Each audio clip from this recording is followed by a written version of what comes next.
Hello, everyone, and welcome to our almost final first panel of Sunday at SCGCON Winter 2019. Today, we are going to be talking about Commander Manabases. Here with me today, I'm Jeremy Noell. I'm your moderator. Here with me today, we have Sheldon. Introduce yourself. Hi, my name is Sheldon. I'm a associate game designer at Wizards of the Coast, a trophy husband, and you might also know some of my other work creating Commander. Hey everyone, my name is Gavin Verhey. I'm a senior game designer and product architect at Wizards of the Coast, and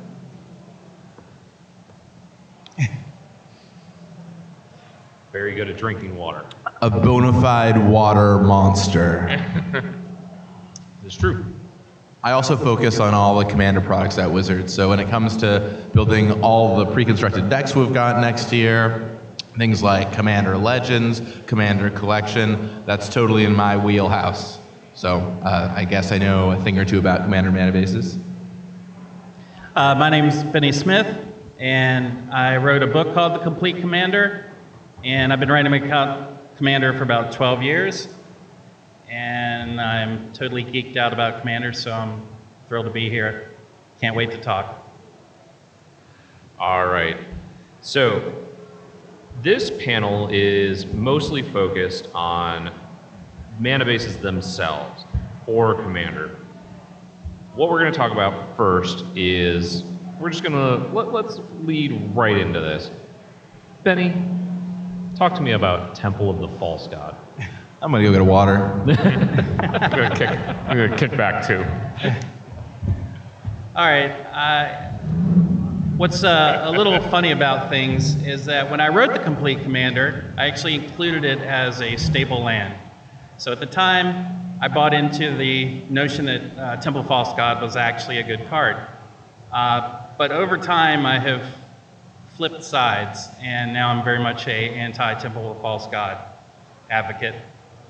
I feel like Temple of False God is a trap card, and it traps you into thinking of all the cool things it can do for you, so that you forget about how terrible it is in the first couple turns of the game when you really desperately need your mana to produce your lands to produce mana.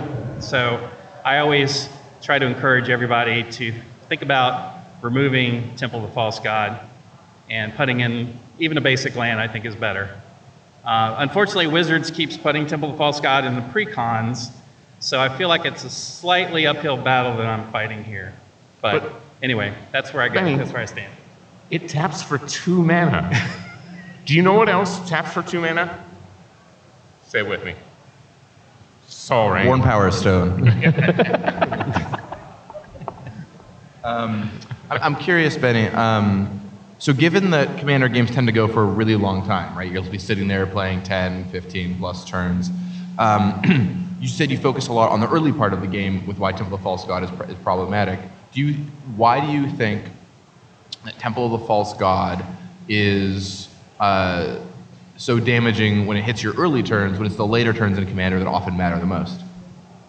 Well, a lot of times in Commander, you want to establish some early plays. There's a lot of people that are playing ramp, a lot of green spells that get cast where they're ramping land early. And so when you play Temple of False God, if it's one of the first couple lands you draw, like it's a blank, it doesn't do anything. And I feel like if it was even just a basic land, a lot of times you'd be able to cast your Darksteel Ingot or a Cultivate or something on time. So if you draw it early, it sets you back quite a bit. And you've got typically 3 other players that are going to be playing stuff to the board. So that puts you back, that many virtual turns, basically. You've got each of your opponents are playing stuff. And if they aren't hampered also by a Temple of False God early, then they're getting that farther ahead of you. So I feel like late game, that extra mana that it gives you is really not that relevant. Everybody else is going to have at least 5 mana, right? Or whatever other acceleration they cast. So the advantage of jumping from 4 to 6 mana, I don't think outweighs the drawback. early in the game. So early in the game is crucial to trying to establish at least some flow of the game. So that's how I feel about it. Fair enough. I just try and not draw it as one of my first 4 lands. That's usually my strategy. You, solid as you strategy. said, have been one of the main designers of the social products, as we said earlier this weekend, the Commander precons. And Temple of the False God does appear in several of the precons throughout the years. Do you believe that the utility of having the 2 land is worth, outweighs the early benefit or early cost, as Benny said? I do. I include Temple of the False God in a lot of my decks because I really like the mana acceleration. I think that mana does matter a lot, especially in Commander, where often you're tapping all your lands every turn. Even when you have access to 15 mana, somehow you still find ways to use it. That's a hallmark of Commander to me. And jumping from 4 to 6, that can make some really huge plays. Playing a Titan a turn earlier, things of that nature. With that said, ultimately it's a single card in a Commander deck. You're not going to live or die on Temple of the False God, so you don't have to play it or anything like that. The other thing about it, too, that I will note that I think is relevant to the precons in particular, is that the precons are a little lower power level, right, than what you're used to playing and when you're playing a fully powered Commander deck or someone with a collection as deep as Sheldon or Benny's. So that extra turn you might lose early on is pretty low in consequence compared to what might happen if you lose a turn playing a full cycle game of Commander. So it's also a little different story. I totally agree. I am certainly in alignment that if you draw a hand and you only have 2 lands in Temple, it's kind of like you have to mulligan because that Temple's not going to get you there, and that's a huge problem with it. It is, if you think you're going to hit 4 other lands first, which a lot of my Commander decks do, and I build them in that way, then I don't have a problem with it. I am habitually known for playing what some people, not myself, what some people would consider too many lands in their decks. My Commander decks average about 43-ish lands or so, which is a lot higher than I think where a lot of people's go. I play so many lands for a few reasons. One, you can play one every single turn. And that's I just never want to miss a land drop, ever. It's super important. If you miss a land drop in Commander, you're just going to fall behind. And in Commander, the board gets reset constantly. Artifacts blow up, creatures blow up, whatever. Most of the time, as long as your playgroup's not playing Armageddon or something like that, your lands are stable. So actually a common strategy I use when playing Commander is just ramp my lands at the expense of everything else, because I know that whatever creature I play is going to get blown up, but I'll always deploy my mana acceleration first. I'll always value getting lands over anything else, because I know those are just going to stick around, and at some point in the game, those will be useful to me. Yeah, that's exactly the same way I do it. I'm like, lands.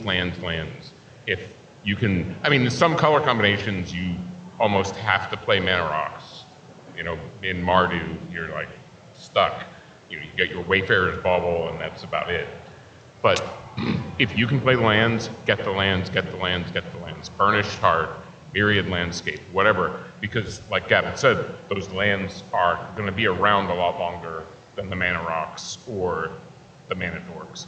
I was over here playing in the great Commander area at SCGCON this weekend, and I think what my brand has quickly become is, sort of by accident, sort of on purpose, is that I like borrowing other people's Commander decks. I love it. It's great for a couple of reasons. One, it means 2 decks at the table are going to be in the right power band automatically. And 2, it just lets me see what's going on in people's decks. So that way, when I go back to Wizards, I can say, hey, here are all these cool decks I played out. Look at these themes that I got to check out that I didn't have before. And I borrowed someone's red-white Brian Stoutarm Commander deck. And that is, red-white is, of course, a maligned combination Commander a lot of the time. And I ended up winning the game, and a lot of it was just because I focused mostly on land resources and not expending cards from my hand too early. Because removal spells are 1-for-1s, I just don't need to spend that. The board's going to get swept anyway. I'll just keep building up lands and playing a few threats here or there, and then late in the game, it allowed me to keep all those cards in my hand. And because I built up all my mana, I only have some really big turns of I want to play 3 4-drops or 2 6-drops in the same turn or something like that.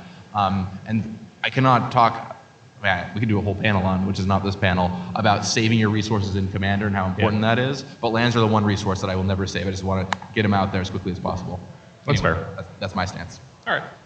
So kind of in the same vein, and we talk about you wanting to play a lot of lands and build up your lands and things of that nature, there is a question that comes from David Thompson, who asks about how do you approach balancing utility lands versus color sources as you move away from monocolor decks into 2, 3, 4, and 5 color decks. Are there utility lands that you consider must-haves no matter what the colors? Utility lands that are easy first cuts, any of that? So Sheldon, we'll start with you. Almost always, I still want my utility lands to produce mana. Yeah, I mean, color mana. Yeah. If they don't, they have to be really, really good. You probably played Maze of Ith, I would guess. Yeah, I played Maze of Ith, and I always love it when I played Maze of Ith. I don't count Maze of Ith as a land first. In my land count, that's not one of them. Yep. That's a spell. But I'm usually pretty happy when somebody else plays Urborg Tube of Yawgmoth. And you know what's going to happen. I never play Urborg in my own decks because I know that somebody else is playing it. So yeah, the big thing for me is play utility lands that still also produce colored mana. That's fair. Gavin? For me, a really big piece is just how many colors your deck is. Because if you're one color, you could play a bajillion utility lands. You're going to have all the monocolor stuff that you need for the most part. If you're 5 colors, well, you don't got a lot of room for those. You know, ones that I always play, because I mentioned lands as a resource, are things like Myriad Landscape. I almost always play in decks that have enough basics. Croson Verge is a deck card I'll always play in green and white. Things of that ilk. There are very few lands I consider must plays. It really depends on the deck for me. Temple of False God. I mean, obviously. No, I'm just kidding. Yeah, I'm a bit guilty of playing a lot of utility lands in my decks. I do have a lot of monocolor decks, so I feel like you can get away with that. I also like to play a lot of lands in my decks. I start at like 39 and then sort of slide up from there if my commander's more expensive or if I have a lot of mana sinks, especially in the commander itself. But I like to have a lot of utility lands so that it gives you things to do with your extra mana. So if you're playing plenty of lands and you get a little bit land flooded, utility lands give you a lot of things to do. I was really excited about the Throne of Eldraine rare land cycle. I know that there was some opinions of people that were like, well, the effect is so small compared to what the mana that you're putting into. But I just feel like generally it's going to be worth it as a way to give you something to do when you don't have anything else to do. You're totally right, Benny. I think those lands are kind of a free roll in a lot of decks, right? If you're playing enough islands, you should just play Castle Vantris in your deck because it's basically an island, and then you get to scry late game, which is super, super important. I mean, the two things I'll say about lands, there are kind of two main heuristics I think worth saying. The first heuristic is once you have all the colored mana you need, everything that only produces colored mana and is in a utility land is just worse than a utility land, right? So you have to make sure that you'll draw your utilities, your colored mana sources enough. Once you think you've built that in consistently, you should play a lot of utility lands that will help you out there because your 7th island is not doing anything for you. Or if it was literally anything else, even a blighted cataract or something, it absolutely could. The second thing, which I will mention, is that one of the reasons I like playing more lands in my decks is in Commander there's always mana sinks, and as I mentioned, the board gets blown up a lot. But your lands aren't getting blown up. So if you have a ton of mana and you've got a lot of lands with good activated abilities, you can put those to use. A card I play in a couple of my decks that I don't see almost anybody run is Urza's Factory. It's a land that it's taps for colorless and has 7 tap, make a 2/2. And it looks a little lethargic, but if the game goes long and the board gets blown up and it keeps getting blown up and you just got all these lands, turning 8 mana into a 2/2 is a totally fine play sometimes. And so just it's about seeing how many colored sources you need, and then beyond that, what's the best distribution of your colorless lands. Okay, so kind of leading into that, and this is something that Benny also kind of mentioned, in having a lot of monocolor decks, and this was a question that came from Connor McMillan. In a monocolor deck, how many colorless sources is right? So I guess it's going to kind of depend on how many lands you're going to be playing, what your curve is, things of that nature. They gave an example of 36 lands total.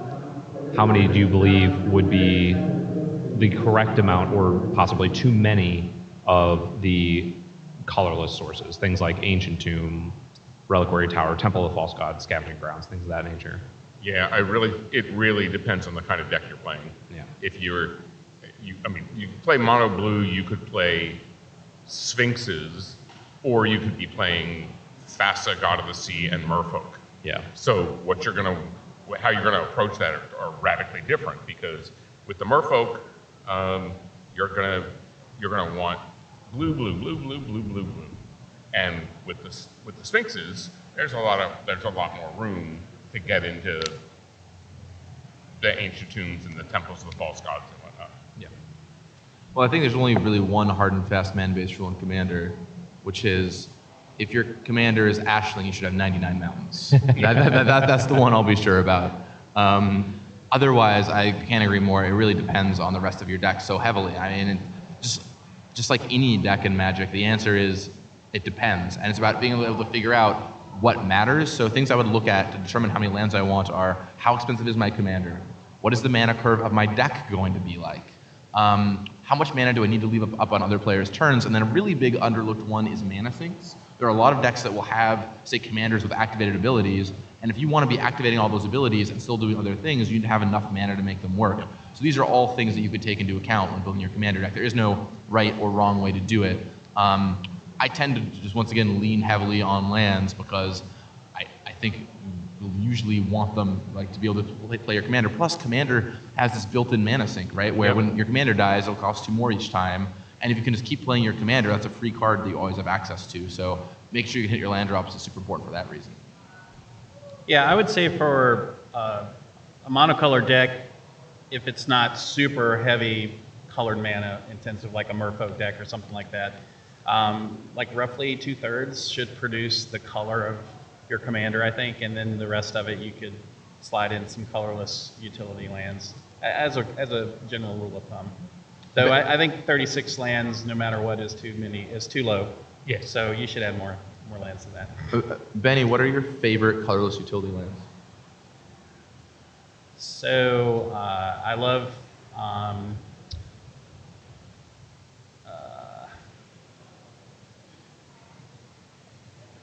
All right. So now, of course, I'm drawing a blank. So Field of Ruin, that's a good one. That's a good one. Dust Bowl, of course, to take care of Maze of Ith. So yeah, I'm drawing a blank. But sorry. How do you feel about cards like Ancient Tomb, which will hurt you over time but do accelerate you? I have Ancient Tomb in just one deck, and it's Grathoma, because I play lots of big, stompy green creatures. So I figured the damage that you take is worth the acceleration. But I don't put it in any other decks. I feel like over time it's too painful sometimes. Yeah, makes sense. I tend to like to play longer games of Commander, so over time that's going to hurt. That's going to make a difference, I think. Right, you just end up 10 life points down or something like that. Right. Oh, it kind of sucks.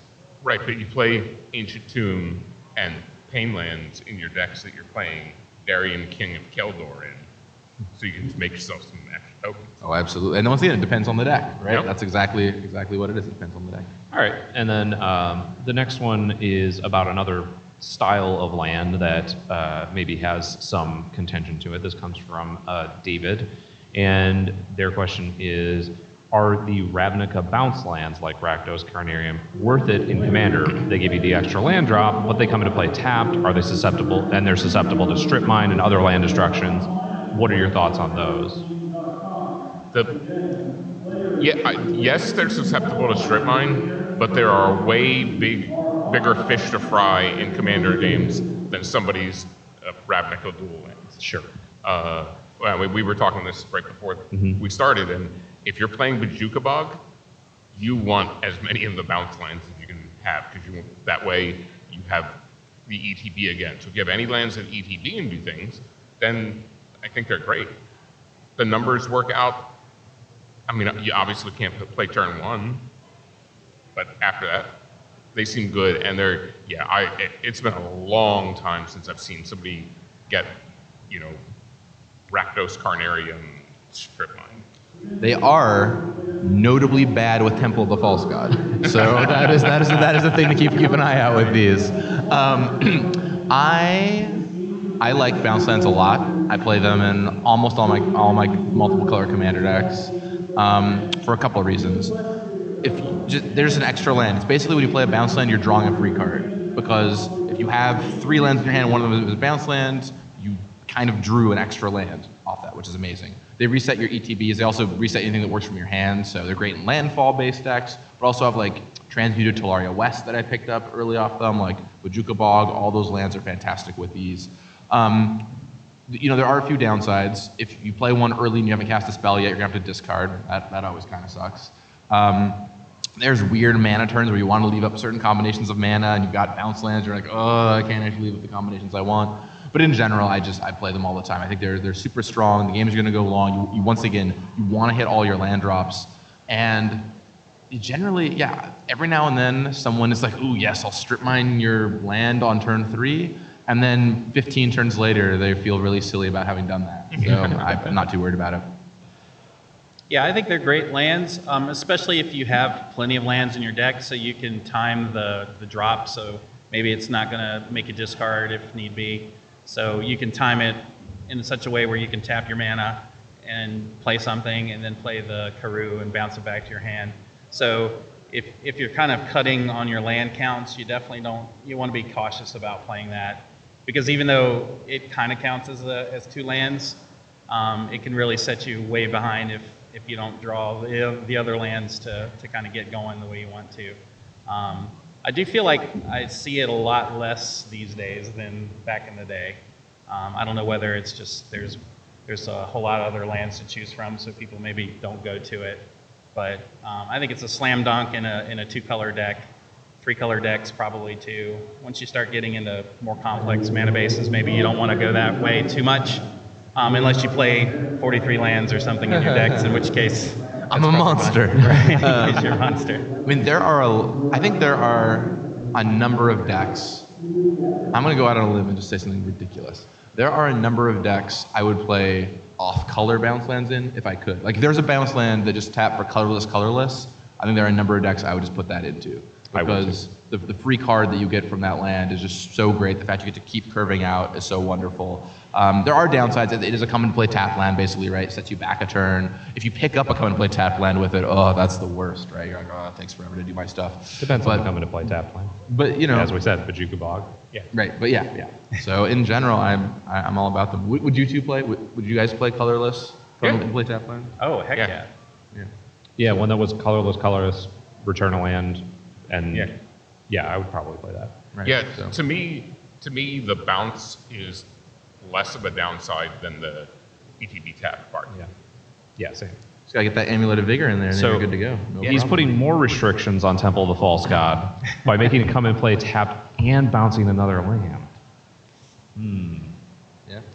All right, I so- told you earlier, they're not a combo with Temple of the False God. Just a monster. Although I do, my main commander deck does play bounce lands and Temple, so what do I know? Yeah. My Tatiova deck plays a lot of the bounce lands and because it wants to play as many lands as possible. Weird. My Azusa deck also plays a lot of bounce lands. How It's a that strange works. world. Your land decks want to play more lands. So the next one kind of goes into one that we've talked about a little bit, and this is from Trevor. How do you find out the proper amount of land to play when you have different ramp spells like mana rocks? How do you come to the final decision on number of lands to play?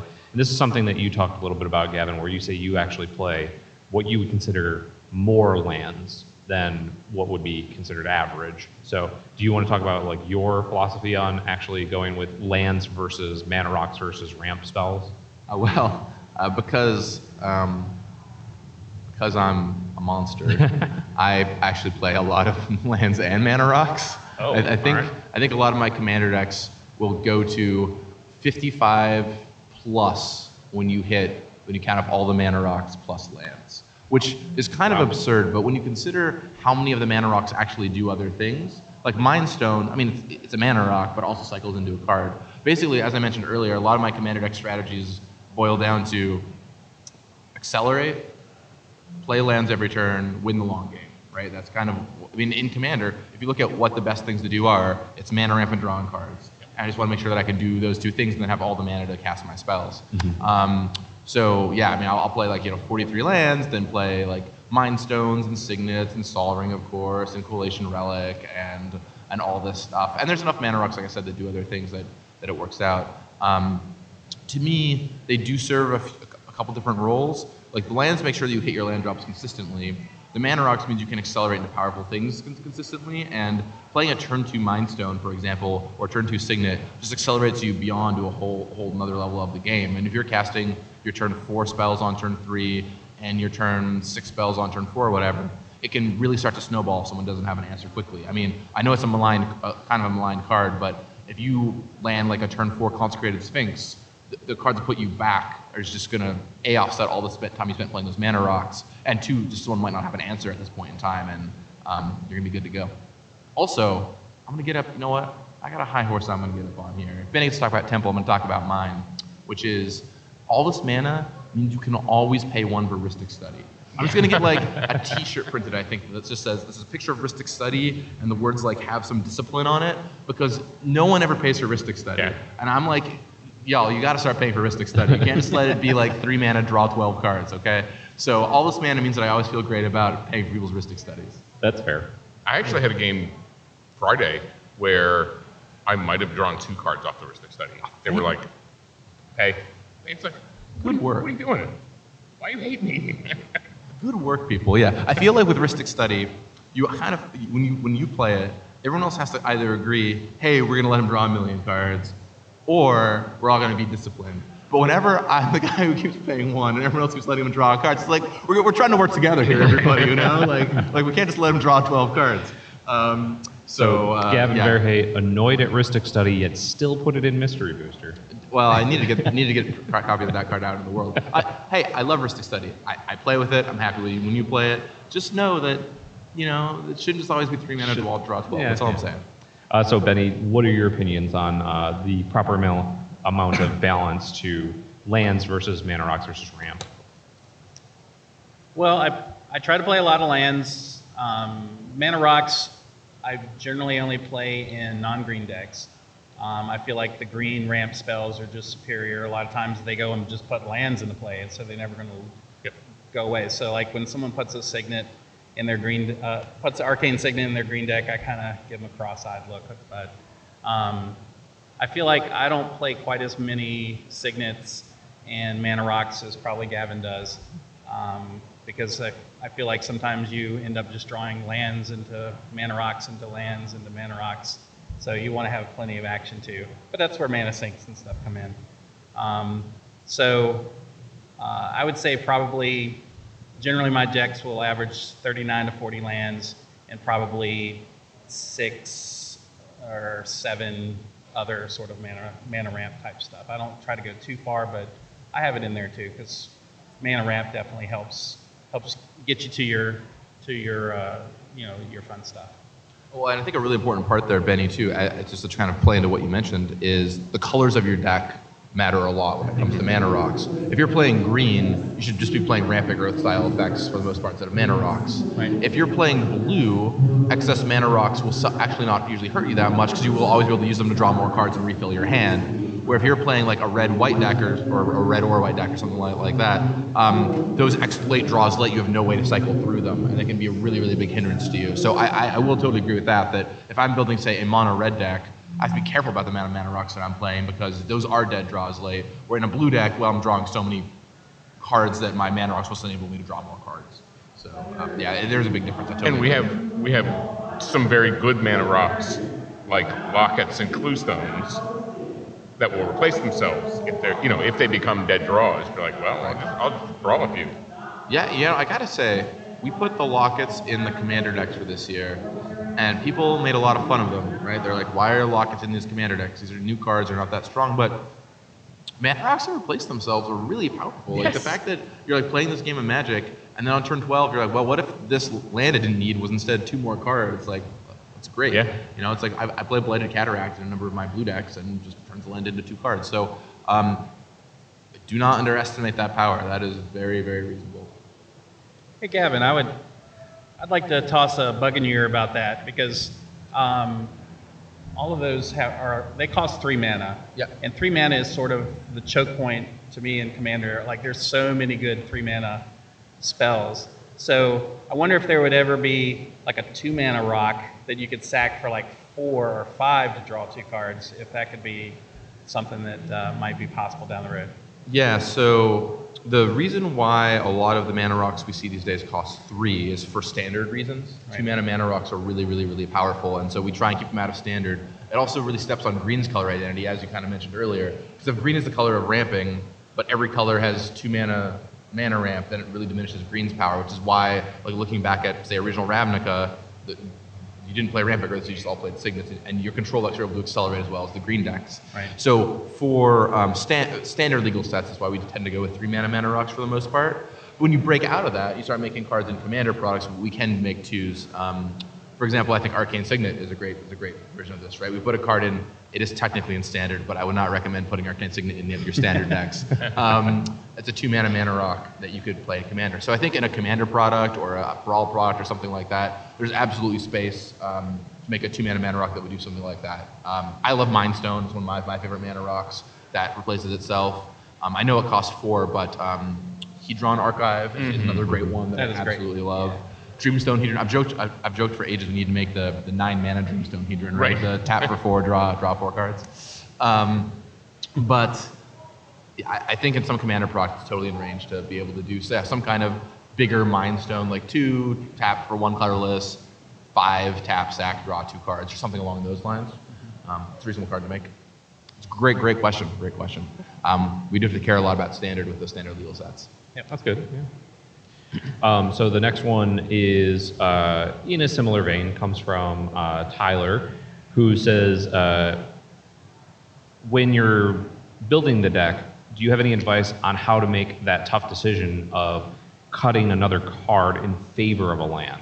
Because I know a lot of people, when they build decks, will have a list of many more cards than would fit into a deck and then try to cull it down to a specific number. How do you get to that last point where you're like, especially with, like you said, you like to play a lot of lands, when you're getting to that, okay, I need to cut this card so that I can add my 39th or 40th card. How do you get to that point? So we'll start with Sheldon. That last card you're thinking about cutting is going to be a win more card. It's not going to be a card that necessarily fuels your deck. It's going to be something to go, oh, this goes along with my strategy.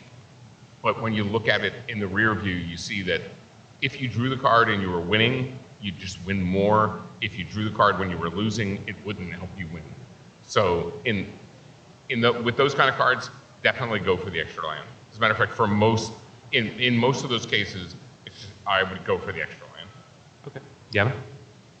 You know, in the history of Magic, since the very beginning, Let me tell you a story. Spells have always been the exciting part, and lands are always the lame part, right? You look all the way back to Alpha. People are like, yeah, I don't want this dumb Underground Sea. Can you just give me a Shivan Dragon instead, right? Yeah. Like, they've always been the most exciting part of Magic. Moxes even were maligned, right? It's like, I don't know, just an extra mountain. Why would I want this? But when you buy a car, you get excited about the car and not all the gas that it takes to run the car. Right. But turns out it's pretty, unless you, I guess, have a Tesla. It's pretty important you have gas that runs your car. And so, to me, playing so many lands is crucial because yes, you're gonna get excited about all these sweet spells in your deck. But if you walk down that path forever, you're gonna have a deck of 100 spells and no lands. So there has to be a natural break point where you decide this is really important. So I would look at what are the things that your deck really needs to function. What are a couple extra things you want as safety valves, and then I would just make the most of the rest of them lands. I mean, it takes a lot of discipline to be able to do that when you're building a deck. To be like, I've been there. I'm like, do I want this 41st land or this sweet, awesome spell I get to cast sometimes? But you don't get to cast your other spells without your land. So I kind of run on a very minimalistic route, which is play only the things that you really think your deck truly needs, and any fun pet cards you want to try out. And then just make the rest lands because you're gonna need those lands. You're gonna need those lands to cast your other spells. But in this absolutely perfect situation, that one card's gonna win the game. Look, there are a lot of 10-land commander decks I could build that if I drew all 10 of my lands, I would have a great game. But But I don't recommend building the 10-land commander decks. So. So a lot of times when I'm looking at the last couple cuts for a commander deck, I'll lay everything out in mana curve, and I'll start at the very top of the mana curve, and I'll look at each card and go, can I live without this card? You know, and I just work my way backwards, and usually in the between like 5 and 7 mana or more, I can find a last cutter or something. So that's generally where I start on that. And once again, going back to an earlier conversation, utility lands are great for this, right? You're like, well, do I want a 41st land or a spell? Well, if you pick Blighted Woodland, you don't have to make that choice, right? You get a land in your deck that is also a spell when you want it to be. And it's great. It means you can hit all your land drops, and then you can still do a thing later on for your mana. Yeah, weirdly, my process has changed a little bit since I started in R&D, because we build test decks to test products out. And usually I'm like, well, I'm building a commander deck. I've been building commander decks forever. And I'll get a feeling. And like, I won't lay the deck out. I won't put the numbers out. But, I'll know, don't put too many 7-drops in it. But since we start, since in the last couple of months, I'll take a spreadsheet and just run the columns to make sure that the curve looks right. So that, I don't try to build something with cards that I'm not familiar with, since we just made them up, and too many of them that are awesome. If you want to be a game designer, get used to Microsoft Excel, baby. it's going to be a real good time. First skill set. How do I get a job at Wizards? Learn Excel. Yeah, it's surprisingly relevant. I actually kind of challenge everyone out there to try something new with your next commander deck, because I've done this before and I thought it was very enlightening. Here's your challenge. Pick your commander, as usual, but then build your mana base before you put cards in your deck. And I'm just curious what you'll come back with. Because if you start by looking at the lands you might want, instead of all the sexy spells you want to put in your deck, I'd be very curious to see what you think you'll want. Now, as you go in and add cards, you might tweak the mana base a little bit, but start with the lands next time, and I'm really curious about what happens. Okay. Forest. Yeah, it's just easy. Just 22 forests, 22 mountains, right? We're done. Exactly. So this is something that you kind of mentioned a little bit, Gavin, just based on, as you said, there were, like, in Alpha, you had the original dual lands, and some people wanted to trade those away. They are kind of a scarce commodity. They were only in a few sets. So a lot of people feel a little bit off by putting them in their deck because they aren't easily accessible. Do you believe that they are something that is needed, something that is just kind of an added value to decks, starting with Sheldon? You absolutely do not need OG dual lands to play Commander. I mean, that's the simplest answer. Are they nice? Sure. There are way many other choices that will get you there. The slices of difference that fetch lands into dual lands will give you is fractional percentages of advantage. And sure, if you're playing Vintage or Legacy, or you're playing on the Pro Tour, those probably, a 0.25% might mean the difference between winning and not winning. In Commander, you win when everybody has a good time. So I think that's the first thing you can discard are the fractional slices of advantage. Yeah, Sheldon, I really agree with that. Like in Constructed, every single deployed damage matters, right? Every fractional advantage matters a lot. In Commander, I certainly can't deny that, yes, fetch land, dual land mana bases are the smoothest running thing. Right? You pay 1 life, get whatever land you want out of your deck for the most part, and it all works. There's no denying that. But the amount of games that's going to matter is incredibly small. Right. It will matter sometimes. I'm sure we can all point to games like, oh, if I had 1 more life, or, if I had this land come into play untapped or whatever, it would have been fine. But a lot of the time, you'll be just as fine with something else. Now, yeah, if you can get them, go for it. But they're not coming off the reserve list, and we're not doing away with the reserve list. So yeah. I wouldn't feel too bad about not being able to obtain them. Yeah. And many of my decks don't have them. So. All right, Benny, any opinions? Yeah, I mean, I feel like if you have them I mean, it's a format that you can play them in, right? So that's all good. But if you don't have them, I wouldn't sweat it either. It's not that big of a deal. The mana bases are so good. I mean, like, literally, I was thinking not too long ago, like, there's so many great lands that you would be like, of course this is going to go in here to fix my mana, but, like, some of them end up on the sideline just because Wizards has given us so many options, budget options. There's lands that cycle. I mean, there's just so many good mana fixing that having the OG duels is really not that crucial to your success as a Commander player. Yeah, I practically play all basics in 2-color decks. I don't even bother. Like, just go get. You're always gonna get there. Yep. That's fair. All right, and again, something that that Gavin mentioned as well. Another cycle of lands, fetch lands. They are more available, more widely accessible, but they do have a stigma in other formats for kind of slowing the game down a little bit because it costs the shuffling time to actually shuffle physically. With Commander, there's a little bit more time as you're cycling through 3 people's turns rather than just your own turn. So is this also something that you feel is like necessary, or something that you feel that you value highly while building a Commander deck? I want to say, I think one of my favorite things about Commander is you don't have to be rules precise all the time. And so if you've got fetch lands, like a lot of times it'll be like crack fetch, I'll go get a land out of my deck, cast my 6-drop, go, and then I'll search on other players' turns, right? And it just helps expedite the whole game along. So I actually feel like the shuffling issue is significantly reduced in Commander because people are pretty, if I'm playing competitive constructed, people want to go through all the right motions and make sure everything happens in the right order.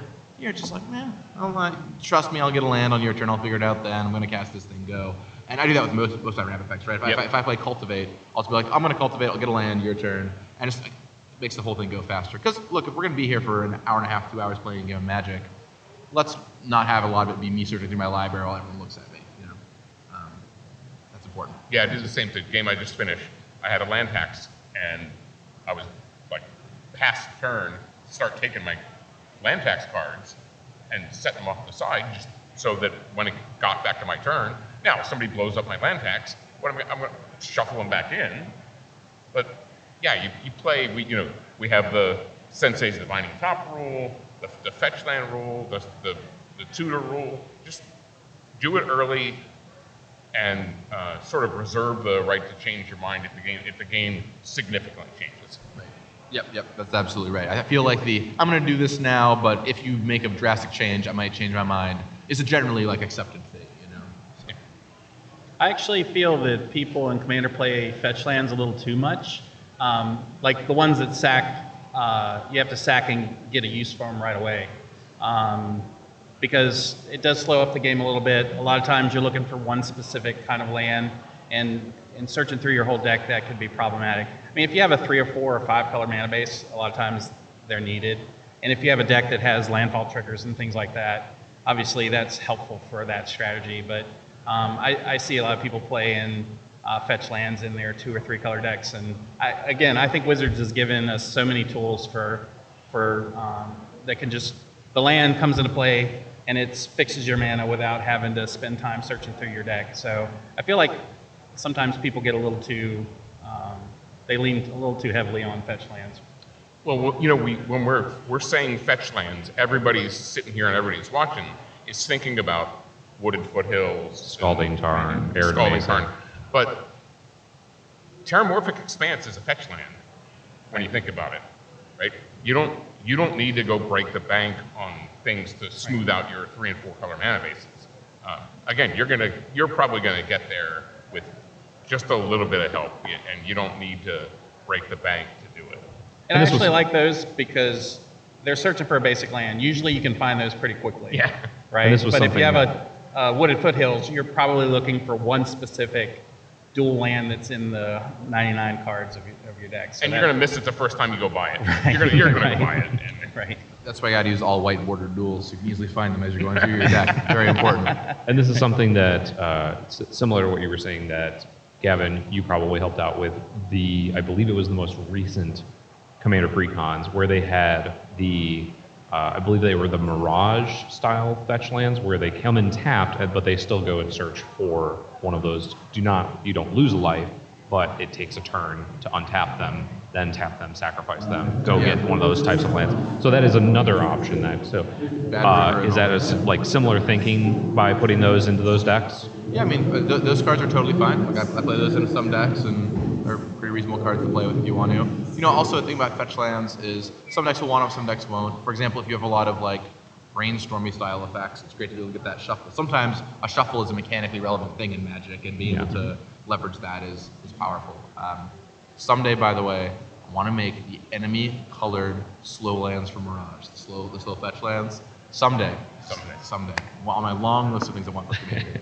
I'm sure you'll get there someday. I would also like, as a big fan of the panoramas, I would love the wedge panorama styles made at some point. Hey, Mardu panorama. I'm filing that one away up here. Right. Yeah, that's a good one, Benny. I like it. Speaking about future things, can you give us... No. Yeah, I didn't think so. No, but these are some things that you've probably also thought of while developing future products, and we've talked a little bit about like future Commander precons that are coming out and the Commander Legends. I'm sure we can all assume that there's going to be some ways to fix our mana in products like that.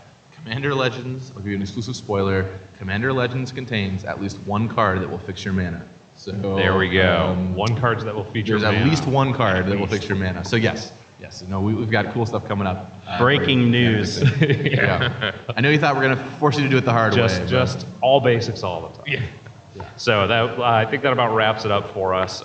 Get a little hint there for Commander Legends coming out soon. So I want to thank Sheldon, Gavin, and Benny for talking about Commander Manabases. We will be here for the rest of the afternoon. I believe the three of you will probably be in the command zone. I do have Commander versus Live coming up here at 3:30, so if you want to come back for that, Director Kyle might get that working as he stares at me blankly. Maybe. And so enjoy the rest of your SCGCON winter. Thank you, everyone. Thanks, everyone. Thank you. Thanks, everybody.